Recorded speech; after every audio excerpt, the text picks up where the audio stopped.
সবর শব্দের অর্থ হলো ধৈর্য ধারণ করা। এই আত্মাকে শুদ্ধ করতে হলে আমাদেরকে ধৈর্য ধারণ করতে হবে। যখন যেখানে সবর করা দরকার সেইখানেই সবর করতে হবে। আজকে আমাদের মধ্যে সবর নাই। পাইলাম না রে, খাইলাম না রে, শেষ হয়ে গেল রে, শুধু এই হায় হুতাশ, এই সমস্ত টেনশন চিন্তা, আমাদের মধ্যে আজকে সবর নাই, ধৈর্য নাই। ঠিক না ভাই? ঠিক। এই সবর আহকামে বাতিলের মধ্যে অন্যতম একটা বিষয়। রব্বুল আলামিন সূরাত আলে ইমরানের 200 নম্বর আয়াতে কারিমার মধ্যে ইরশাদ ফরমান, ইয়া আইয়ুহাল্লাযীনা আমানুসবিরু ওয়া সাবিরু ওয়া রাবিতু ওয়াত্তাকুল্লাহা লাআল্লাকুম তুফলিহুন।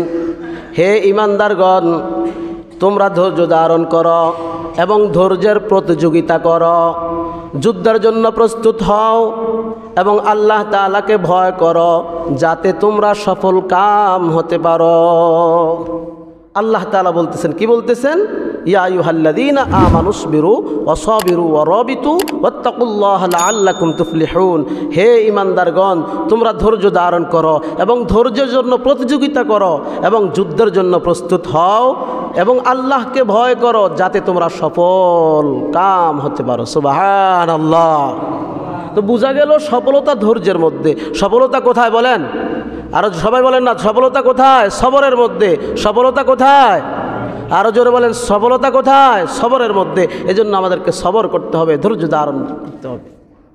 আজকে আমাদের মধ্যে ধৈর্য নাই। ধৈর্য হারা হলে হবে না। মুমিন সব সময় সবর করবে, ধৈর্য ধারণ করবে। ইখলাস শব্দের অর্থ হলো একনিষ্ঠতা। আমরা যা কিছু করব শুধুমাত্র আল্লাহর জন্যই করব। একমাত্র আমরা আল্লাহ তাআলার ইবাদত করি। সকল ইবাদতের মধ্যে কাউকে আর শরীক করা যাবে না।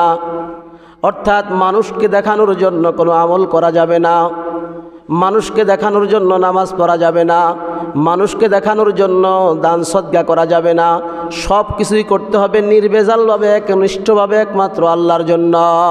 এটাকে বলা হয় ইখলাস। সূরা বাইনার 5 নম্বর আয়াতের মধ্যে আল্লাহ তাআলা বলেন, ওয়ামা উমিরু ইল্লা লিয়াবুদুল্লাহা মুখলিসিনা লাহুদ্দিন। আর তাদেরকে এই নির্দেশ দেওয়া হয়েছে তারা খাঁটি মনে একনিষ্ঠভাবে আল্লাহ তাআলার ইবাদত করবে। কন্যা সুবহানাল্লাহ। সুতরাং ভাইয়েরা আমার, ইখলাস ছাড়া আমলের কোনো মূল্য নাই, কোনো মূল্য নাই।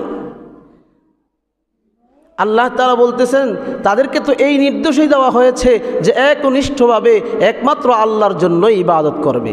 আজকে আমার আর আপনার ইবাদত একমাত্র আল্লাহর জন্য হয় না, এজন্যই এগুলোর মাধ্যমে ফায়দাও আসে না। আল্লাহ তাআলা আমাদের সবাইকে ইখলাসের উচ্চ মাকাম দান করেন। বলেন আমিন। আর জোরে বলেন আমিন।